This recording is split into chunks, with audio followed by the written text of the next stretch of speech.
Welcome to Hodge Podge Australia. Today I am showing you how to make this beautiful 4th of July cake. You are going to want to start off with an 8-inch cake covered with white fondant stuck onto your cake board, and then if you don't need that much cake, get yourself a dummy foam disc in a 6-inch size and cover it in some lovely blue fondant. You're then going to want to stick it down on top of your cake. Make sure you've got your positioning down first. Use a bit of royal icing or some buttercream and stick that onto your bottom layer, and then let's get on with some stripes. So using red fondant and my lovely stripe cutting tool, we are going to cut out some stripes. Now you can also just use a ruler and a pizza cutter if you'd like, but this saves me some time, so I'm going to use my lovely little ribbon cutter. So starting at one end, I am using the 1-inch widths of the ribbons. I've cut those out. Now using my pizza cutter, I'm just going to trim off the top along my lovely lines on my Wilton mat so that I have a nice straight edge at the top. I'm then going to take some water and a little bit of a paintbrush. Now you can apply water to your cake. I am going to show you how to do it this way first. Add a little bit of water onto your paintbrush, not too much. You really don't want much at all. My fondant is nice and dry on my white because I covered it earlier and never left it to dry. Just add a little bit of water onto that cake so that your fondant is going to stick on. Having said that, you do not need to add water onto your cake if you're putting your stripes, tomato. If you're putting your strips straight onto your cake, then you really shouldn't actually need water because it's still going to be sticky on the bottom side of your strips. So you can put them straight onto the cake. But for some extra security, if you would like, you can add water with the brush as I have shown you just before. Then grabbing your stripe, you are going to want to place your lovely straight edge at the top so that it is aligned with the blue layer. This is why you want to put your top layer on first, because you want it all to be nice and flush with your layers on the cake.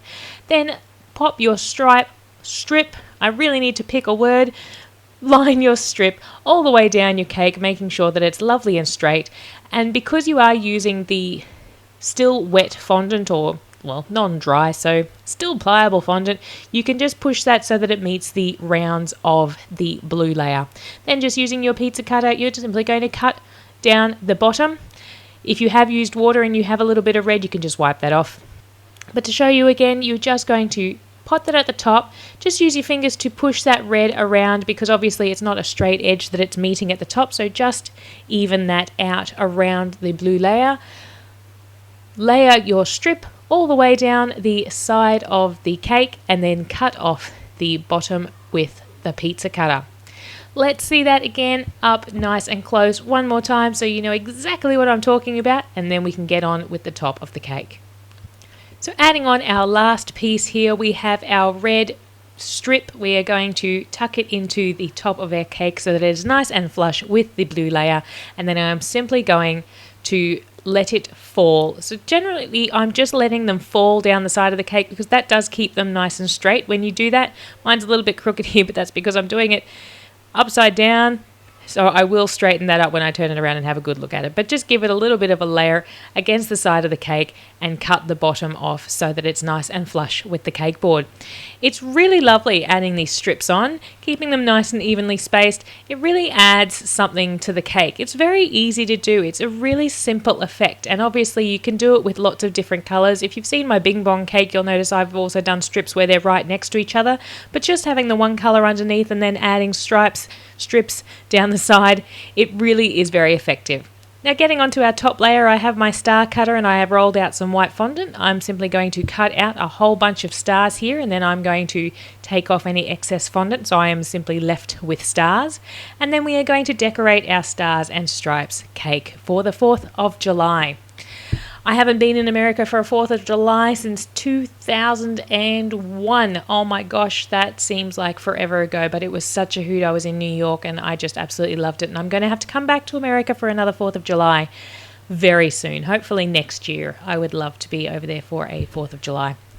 I have rambled while I have lifted up stars, but as you can see there, I have lifted up one of my stars. And because it is still nice and tacky on the back, I can simply stick that straight onto my top layer of fondant. So grabbing the next one, I'm going to do these sort of in a polka dot style. I suppose, because they're not really dots, but that's the sort of pattern that I'm going for. So we can go in a bit of a polka dot or a diagonal. When it first starts off, it looks a bit more like a diagonal. You'll understand what I'm talking about when I put the third star down. So pop your stars onto the cake so they're nice and evenly spaced, and then just carry that on all the way around your cake. You have a beautiful stars and stripes cake that is perfect for any 4th of July celebrations. I do hope you enjoy this tutorial. I hope you love the cake. And anybody in America this 4th of July, I hope you have a spectacular day. Happy 4th of July to everybody. Thank you so much for watching another Hodge Podge tutorial, and we will see you again real soon.